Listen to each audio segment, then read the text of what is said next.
Salut les bornus de vinyle. Aujourd'hui, déjà, l'heure du bilan Hellfest 2025. Je n'ai plus de voix. Je vous avoue qu'en termes d'état physique, je ne suis pas au top. Mais j'ai passé un très bon moment sur les 4 jours d'affilée, première fois pour moi. On va commencer par le petit bilan de la journée du jeudi. Et oui, j'avais un peu d'ambition sur cette journée-là. Ça a démarré par un petit biscuit apéritif, Airborne. Donc je suis arrivé, on va dire, dans la soirée très tranquillement. Airborne, voilà, donc ils font un morceau. Et ce morceau se termine 1 heure après. Donc en fait, ça reste le même, vous l'aurez compris. Et bien évidemment, on ne peut pas ne pas penser à AC/DC quand on voit Airborne. Bon, ça, tout le monde le sait.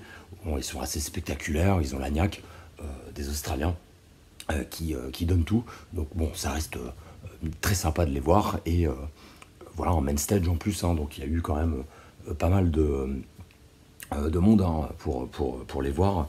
Pour ceux qui ne les connaissent pas, voilà, c'est toujours un petit moment sympa. Moi, je les avais déjà vus, donc il n'y avait pas forcément un enthousiasme démesuré. Une bonne découverte en Seine-Vallée avec le désert rock, le stoner, Slomoza, les Norvégiens. Je ne les connaissais pas. Alors, le look du chanteur est particulièrement sympathique. On a l'impression que c'est le chanteur, le leader des MC5, pour ceux qui connaissent, des débuts 70, avec une énorme touffe de cheveux. Et en plus, ce monsieur sait parler français. Hey, Benjamin Netanyahu, suce ma bite. Donald Trump, suce ma bite. Marine Le Pen, suce ma bite. Ça peut vraiment faire penser à Queens of the Stone Age, et comme j'adore ce groupe, forcément là ça a bien matché. Donc ces Norvégiens m'ont bien plu en Seine-Vallée. On s'est préparé pour être bien positionné pour Korn, sans être complètement devant. Et donc Korn, finalement, j'étais du côté du main stage, donc côté gauche, et je les voyais sur la droite, et franchement j'ai pris une claque, c'était super au niveau son. Au niveau basse, notamment, le mec à la basse est vraiment impressionnant. Il gesticule, il bouge tout le temps, scéniquement c'est très, très sympa. Le visuel derrière, bien sûr, il y a un gros travail de fait. Alors bien sûr, Korn, on ne va pas refaire l'historique, mais bon, ils sont réputés pour être plutôt très bons sur scène. Et ils ont joué quelques morceaux de cet album que j'adore, Follow the Leader. Donc là c'était super, j'étais absolument conquis lorsqu'ils ont sorti des morceaux de cet album. Et voilà, donc Korn, très bonne note, franchement, dans le top 3 pour moi de l'ensemble du festival en termes de prestations. Le chanteur était heureux d'être là.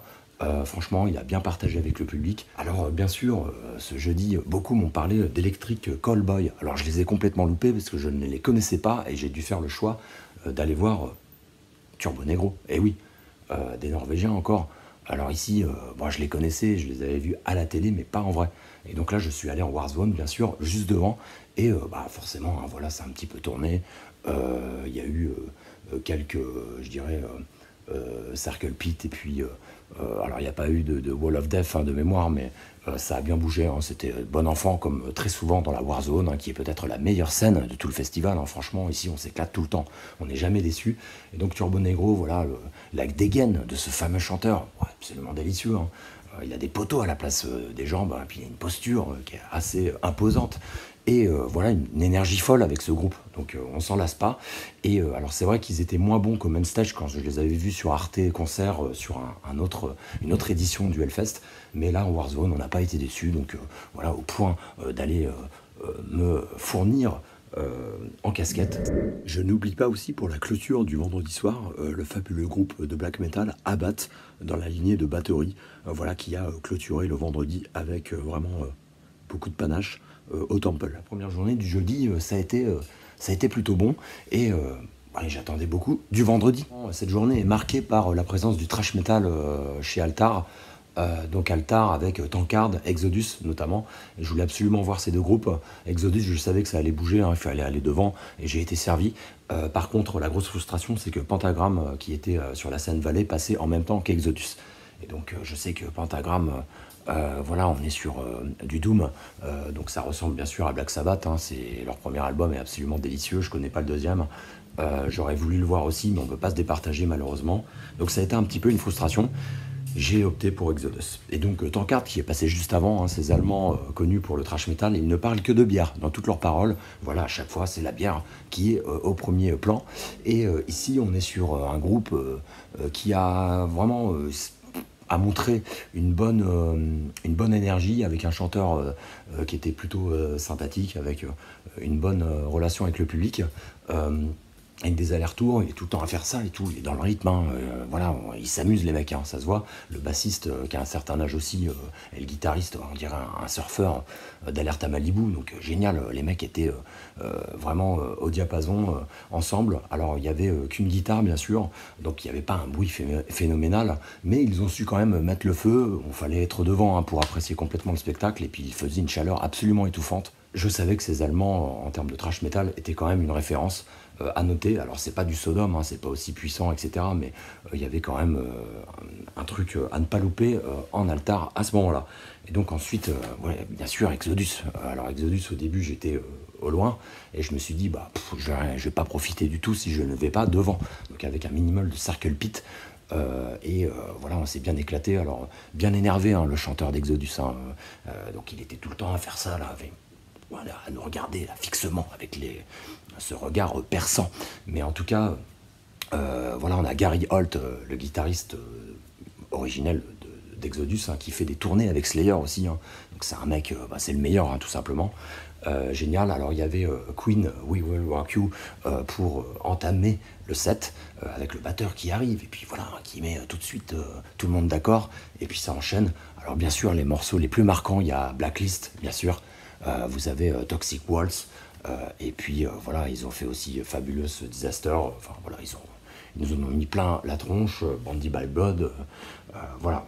On était servi. Alors bien sûr, les mecs ils sont à 3 guitares, donc forcément ça sature un peu en altar. Le son c'était un peu une bouillie parfois. Et puis le chanteur, ouais, il pousse bien, hein, c'est bien puissant. Alors je pense qu'en effet je préfère Steve Souza, mais bon, lui en termes de prestance scénique c'est pas mal aussi. Mais j'aurais préféré, je vous avoue, Steve Souza, qui a été viré il y a quelques mois, hein, pour une raison que j'ignore. Et donc la grosse affiche du vendredi que tout le monde ou personne n'attendait, c'est bien sûr Muse, hein, qui a fait polémique. Alors bien sûr, je les ai jamais vus, j'adore ce groupe, j'ai toute la discographie, donc ça a été une surprise de les voir sur l'affiche du Hellfest 2025, bien évidemment, je m'attendais pas du tout à ça, mais le privilège de les voir pour la première fois, un groupe que je suis depuis une vingtaine d'années, c'est quand même quelque chose d'exceptionnel à titre personnel. Alors je peux comprendre bien sûr les critiques, etc. Mais à ce moment-là, on peut aller loin dans la critique, puisqu'il y a plein de groupes pour moi qui n'ont pas forcément leur place au Hellfest. Donc on a eu bien sûr des groupes hip-hop, rap, etc. On a eu ouais, des groupes qui n'ont pas de... Enfin à ce moment-là, le stoner, on peut le remettre en cause. Enfin voilà, vous avez beaucoup de choses à redire du festival à ce moment-là. Mais je ne sais pas pourquoi Muse a été incriminé plus qu'un autre. Mais en tout cas, en termes de tête d'affiche, oui, c'était surprenant, c'est sûr. Mais franchement, ils ont fait le show. Mathieu Bellamy a vraiment forcé un peu. Hein. À la fin, il était crevé, hein, ça se voyait. Les deux autres acolytes, batteurs, bassistes, eux, impeccables. Ils n'ont pas... Enfin, ils auraient pu continuer 1 heure, 2 heures. Ils n'ont pas montré le moindre signe de faiblesse. En tout cas, en termes de puissance basse et puis la batterie, c'était génial. Alors à la guitare, effectivement, sur les premiers morceaux, il y a dû avoir un problème technique. Ils ont dû meubler un petit peu, mais franchement, ça s'est pas vraiment vu. Enfin, moi, j'ai apprécié le set. Je connaissais plein de morceaux. J'en ai redécouvert. Alors j'ai eu très peur hein, quand ils ont lancé leur set avec ce premier morceau qui était un peu mou, un peu particulier, on ne savait pas où ils allaient, et c'était quand même, pour le coup, pas du tout adapté au Hellfest. Et puis ensuite, voilà, ils ont lâché les chevaux, ça a été génial. Je n'ai pas pu aller devant, parce qu'il y avait Exodus juste avant, donc ça s'est tassé très rapidement. Et puis, alors il y a les critiques sur Internet, et puis bah, vous avez l'ambiance sur place, et je peux vous dire qu'autour de moi, tout le monde était à fond, les doigts comme ça, c'était... Bah, il y a eu quelques slams, etc. Donc non, franchement, Muse, il y avait une super ambiance. Voilà, donc alors après, hein, bien sûr, hein, il y a les partisans contre, pour ceux qui n'ont pas pu venir, il y a peut-être de la frustration, etc. Mais à titre personnel, voilà, j'ai passé un très bon moment, et je positionne je dirais que c'est le deuxième groupe que j'ai le mieux apprécié de tout le festival. Korn derrière Muse, donc je mettrai Muse, Korn, et le premier est à venir, je vais vous en parler, bien évidemment. Pour finir la soirée du vendredi, les Sex Pistols avec un Frank Carter qui avait envie d'en découdre. Donc c'était super, la Warzone était pleine à craquer. Et donc franchement bien, on revisite un petit peu bien sûr les classiques du punk. Donc c'était un bon moment après le Muse qui nous en avait mis quand même plein la tronche. On a pu apprécier le set des Sex Pistols. Donc voilà, on a fini la soirée dans ces conditions-là. On a retrouvé le groupe qu'on avait perdu, parce que bien sûr, il y a les uns et les autres qui veulent voir tel ou tel groupe, etc. On ne peut pas tous être en même temps au même endroit pour les mêmes sets. Ce qui fait qu'il faut faire des choix. Malheureusement, parfois c'est compliqué. Des groupes super passent en même temps. Et c'est ce qui s'est passé avec Exodus et Pentagram, où effectivement j'aurais bien voulu le voir, Pentagram, parce que je pense que il est probable qu'on ne le revoit plus, étant donné l'âge du bonhomme, mais il paraît qu'il a encore une énergie absolument dingue. On passe au samedi. Et oui, alors le samedi, bien sûr, c'était une journée un peu heavy metal. Donc le vendredi, c'était thrash metal, en tout cas pour ma part. Et donc on a démarré en soirée avec Savatage. Savatage, groupe heavy metal major, donc absolument dingue, au niveau des premiers albums surtout. Après j'ai vraiment décroché. Et il y a eu un changement de line-up, notamment le chanteur qui a des problèmes de santé, donc a été remplacé. Donc ce n'était pas le chanteur d'origine. Alors l'ouverture du set était très sympa, donc avec un visuel, etc. Très, très sympa. Et après, ça prenait pas quoi, ça manquait de peps, d'énergie. Je pense qu'il y a eu une petite erreur. Alors c'est peut-être volontaire de leur part, mais en tout cas, le choix des morceaux n'était pas celui que j'attendais. J'aurais préféré qu'ils insistent davantage sur des morceaux plus péchus que l'on retrouve sur les premiers albums. Voilà, donc il y a un seul morceau finalement qui me parlait.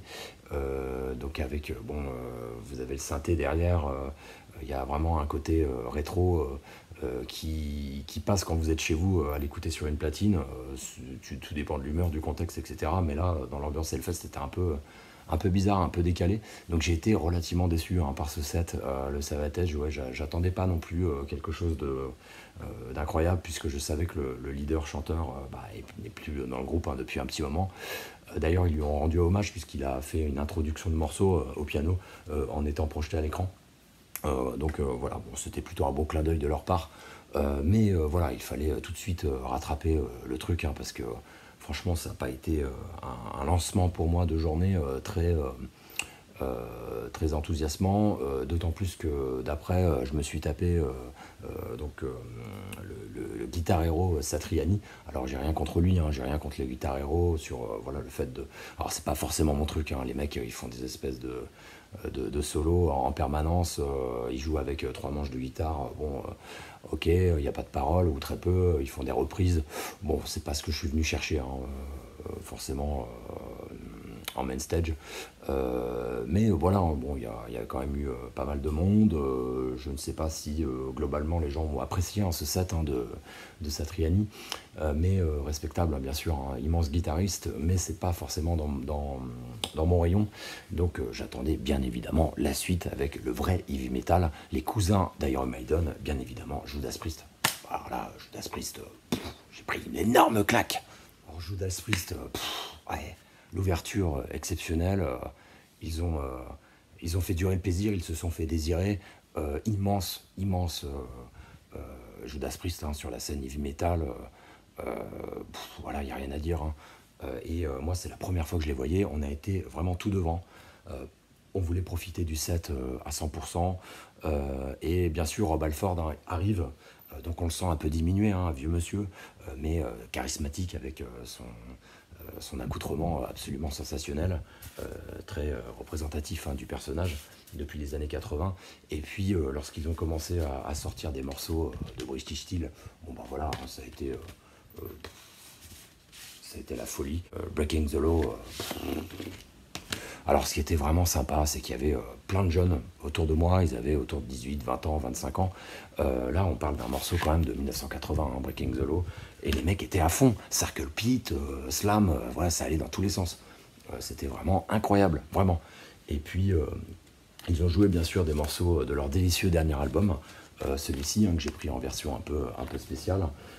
Et donc je me souviens qu'ils ont joué Giants in the Sky, donc c'était peut-être le morceau le plus doux du set, et ça m'a permis de me dépuceler en matière de slam. Et oui, j'ai suivi mon frère, donc il est parti tout seul devant. Et j'en ai fait autant, voilà, je l'ai suivi. Première expérience de slam, absolument incroyable, sur un morceau calme, donc tout le monde avait le temps d'anticiper et de me prendre. Donc ouais, je me suis fait trimballer comme une mariée jusqu'à ce que l'agent de sécurité me dépose tranquillement en me demandant si tout va bien. Oui, franchement, le type, je l'ai pris dans mes bras, je lui ai fait merci mec, tu m'as fait vivre mon premier slam en toute sécurité. Et donc, bon enfant, génial, j'ai pas perdu une grolle, hein, ni mon porte-monnaie, ni mon téléphone. Alors bien sûr, j'ai pris un peu au téléphone, mais j'ai pris un risque énorme. Mais le son est affreux, mais on voit que voilà, on va vomir. Hein. Si vous regardez mon short, vous allez voir, ça va être compliqué. Ça va dans tous les sens. En tout cas, moment inoubliable. On a l'impression qu'il y a un effet ascenseur d'un coup. On est transporté et après il faut gainer hein, comme un malade pour pas supporter partir en arrière ou voilà. Donc ici j'avais vu au préalable, j'avais soulevé plein de gars hein, qui étaient en train de slammer et quand vous avez du slam et du circle pit devant, c'est hyper dangereux parce que vous arrivez au niveau du circle pit, bah, le mec il prend le risque de tomber par terre la tête la première, de se fendre le crâne en deux. Et je me souviens d'un bonhomme qui était bien robuste, et j'étais le dernier en fait, juste entre l'intersection Circle Pit et la fin du slam. Et le mec, je l'ai retenu avec son t-shirt, je lui ai déchiré son t-shirt de haut en bas pour ne pas qu'il tombe, le crâne explosé par terre. Et donc le type, il est reparti après quoi. Et donc c'était génial, vraiment bon enfant. Dès qu'il y en a un qui est pas dans une posture idéale, tout de suite il y a position de sécurité et on relève la personne, on s'assure que tout va bien. Donc ouais, vraiment, rien que pour ça, le Hellfest au niveau ambiance, au niveau respect, sur toutes les scènes, en tout cas d'après ce que j'ai vu, c'est absolument incroyable. En tout cas, voilà, ça a été une expérience inoubliable, Judas Priest. Donc ils ont beaucoup joué de morceaux de Painkiller. Il est d'ailleurs arrivé en moto, hein. Je crois que Painkiller était un des derniers morceaux. Je venais de slammer, donc bien sûr, Painkiller est intervenu. J'étais sur le côté comme ça, à regarder, en train encore de digérer avec mon frère. Donc l'incroyable expérience du slam devant Rob Halford. Donc voilà, on a un Yann Hill à la basse qui est toujours incroyable. Alors c'est pas le mec hein, qui va courir partout, mais c'est le seul membre, hein, il me semble, qui est depuis le début avec le groupe Judas Priest, puisqu'il y a eu des changements de line-up réguliers. Le batteur hyper tranquille, il me faisait penser à Charlie Watts. Enfin, en fait, c'est le mec, il est hyper efficace, hyper bon, et en fait, il ne donne aucun signe de fatigue. Le mec s'amuse quoi. Voilà, avec probablement une technique hors pair, excellent batteur. Et voilà, donc Judas Priest, ça a été vraiment, vous l'aurez compris, mon meilleur set des 4 jours. Je les avais jamais vus. On est allé devant et ça a été énorme. Alors je pense que vu les groupes qui sont passés avant, Savatage, Satriani, etc., je pense que les gens en fait avaient besoin d'envoyer du bois. Et Judas Priest a fait le boulot, quoi. Hein. Surtout que c'est redescendu aussitôt après avec Scorpions qui n'a pas montré... ici, voilà, c'était un peu... je vous avoue, j'ai regardé de loin hein, parce que je suis parti manger, je suis allé au fond. Voilà, bon, j'ai pas forcément kiffé entre guillemets Scorpions. Alors je voulais absolument aller voir quand même un petit peu pour Mikkey Dee, qui est bien sûr le batteur de King Diamond et qui ensuite a été le batteur de Motorhead. Hein. Donc mec que j'adore, hein, Mikkey Dee. Bon, lui, il force pas trop. Hein. Vous imaginez sur les slows des années 80, le mec doit se faire quand même relativement chier. Mais bon, voilà, Scorpions, c'est pas forcément. J'aurais bien inversé. J'aurais mis Judas Priest pour terminer et Scorpions. Mais après Judas, je sais qu'il tourne pas mal. Et Rob Halford, hein, du haut de ses 66 ans, d'ailleurs, il l'a dit au micro, toujours debout. Et le mec, on a vu à la fin du set. Hein, j'ai fait un petit short d'ailleurs là-dessus où on avait l'impression qu'il restait. Il voulait pas sortir de la scène. Il voulait pas partir. Peut-être que dans sa tête, il se disait que c'était le dernier set Hellfest de sa carrière. Et voilà, il y avait un côté symbolique, beaucoup d'émotions. En tout cas, un petit mot sur, voilà, on va dire les choses basiques hein, du festival, donc l'accès aux toilettes, la nourriture, etc. Donc franchement, génial, c'est de mieux en mieux, d'année en année. On n'attend pas beaucoup pour aller uriner. On a des points d'eau, donc on peut remplir nos gourdes. Donc ça, c'est super, hein, surtout avec la chaleur qu'il y a eu. Et puis au niveau repas, franchement, il y en a partout, quoi. Vous avez le Vorace Corner derrière la vallée où on a commencé ici avec donc des cuisses de bœuf avec des potatoes. Après, vous avez des burgers, vous avez des hot dogs, mais locaux en plus. La journée du dimanche. Alors, je vous avoue que c'était pour moi, sur le papier, la journée la plus faible, parce que Linkin Park, j'écoutais ça un petit peu, on va dire, quand j'étais étudiant, mais c'est dans les années 2000, donc ça remonte. On a appris, bien sûr, la mort du chanteur. Je crois qu'il était très proche du chanteur de Prodigy et je crois qu'il a eu du mal à s'en remettre, hein, d'ailleurs, et bon, ça ne va pas expliquer bien sûr ce qu'il a fait derrière, mais en tout cas ils ont disparu tous les deux dans les mêmes circonstances, hein, donc c'est de suicide il me semble, donc c'est très triste, mais voilà, donc Linkin Park c'était plus la curiosité de voir un petit peu le nouveau line-up avec la chanteuse dont on me dit beaucoup de bien et à juste titre. Cette journée a démarré par Eagles of Death Metal. Alors, bien évidemment, le Bataclan, le chanteur, voilà, c'est un mec complètement taré, très américain, texan. Il avait des bretelles Chanel, etc. Enfin, voilà, le mec. Alors, par contre, les membres, je les ai pas reconnus, hein. Autour, bien évidemment, il a dû changer son line-up. Mais il y avait une nana à la batterie qui était vraiment très douée, une bassiste aussi, hein, donc avec un accoutrement texan aussi. C'était vraiment sympa, rien que pour ça. Ils ont fait une reprise de Bowie, ils ont mis le feu, le mec, voilà, c'était vraiment le dindon de la farce, hein, le frontman, et une belle gueule, hein, vraiment. En tout cas, bon, j'ai reconnu des morceaux, bien sûr, alors je crois que c'est Zipper Down, leur meilleur album, hein, bien sûr, avec Josh Homme à la batterie. Alors bien sûr, il n'était pas présent au Hellfest, hein, pour jouer de la batterie, mais voilà, plutôt un bon album, très sympa. Donc j'aurais plaisir à réécouter, hein. Bon, bien sûr, avec les circonstances 2015, Bataclan, j'avais beaucoup de mal à me replonger un petit peu dans ce groupe-là, mais je pense que ils méritent vraiment du soutien. Ils sont bons sur scène, et ils ont fait le job. Il y avait quand même pas mal de monde, hein. Franchement, ça s'est bien passé pour eux. Ça a été un bon set. Ensuite, j'ai assisté à mon premier concert de death metal. Alors là, on parle de death metal pur jus, hein. On est sur le groupe Unleashed, donc des Suédois. Donc c'était Altar. Et franchement, l'accès était hyper simple, hein. On s'est mis devant direct et on a passé un super moment. On a vu un petit peu comment ça se passait au niveau du circle pit, un peu différent des groupes trash metal devant la scène. Donc pour le death metal, donc là, c'est les mecs qui se regardent. Ouais, on a l'impression que ce sont des fauves qui attendent, qui vont dans l'arène, qui tournent un petit peu, et puis tout d'un coup, paf, ils s'énervent un petit peu. Il y a des petits coups d'épaule gentils, on va dire. Les mecs sont hyper respectueux, encore une fois, hein. Il y a toujours périmètre de sécurité tout de suite, on se pose comme ça, s'il y en a un qui est par terre, on le relève aussitôt. Ouais, non, franchement, l'ambiance est géniale. Et puis j'ai découvert que Unleashed va sortir un nouvel album pour le 15 août. Et j'ai fait la précommande. Et franchement, il y a un morceau que j'ai pu écouter qui m'a donné envie d'aller les voir cet après-midi-là. Donc le morceau en question, il s'agit de, alors attendez, je regarde, War Comes Again. War Comes Again, écoutez-moi ça, de Unleashed. Donc c'est suédois, habitués, a priori, bon, ça fait quand même plusieurs années, hein, qui sont sur la scène death metal, un petit peu dans le genre Entombed, donc leurs compatriotes bien sûr du début des années 90.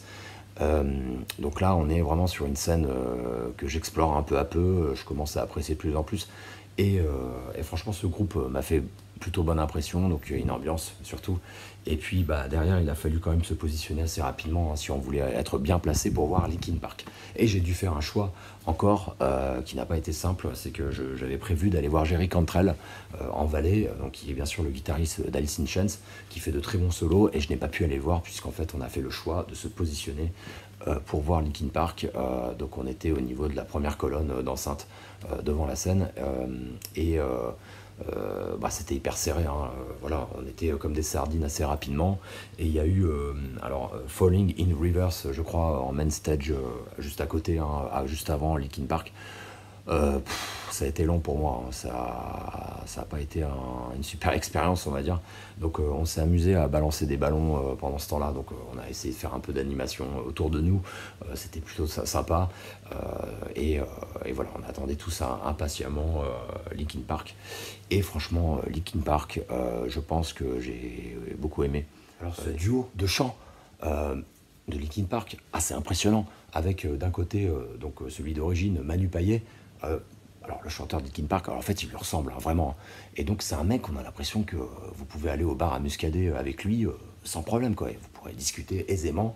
Et puis la chanteuse, impressionnante voix, hein. Franchement, tout le monde était subjugué, interloqué par la qualité de sa voix, de sa prestation. Alors c'est vrai qu'elle était hyper concentrée, assez triste dans son expression de visage. Et puis au fur et à mesure du set, surtout vers la fin, elle a commencé à sourire, etc. Et là, bah voilà, elle est rayonnante en plus, hein, elle a tout pour elle. Et donc, franchement, rien à dire sur la voix. Et je pense que, limite, on préfère ce duo que le duo d'origine, puisque là, on a vraiment un équilibre entre cette voix féminine et puis, bien sûr, celle de Manu Payet, hein. Donc, les deux se complètent bien, il y a un bon duo. Et puis ça m'a donné envie d'investir un petit peu dans le dernier album, puisque j'ai beaucoup aimé notamment un des morceaux où elle prend vraiment le lead au chant.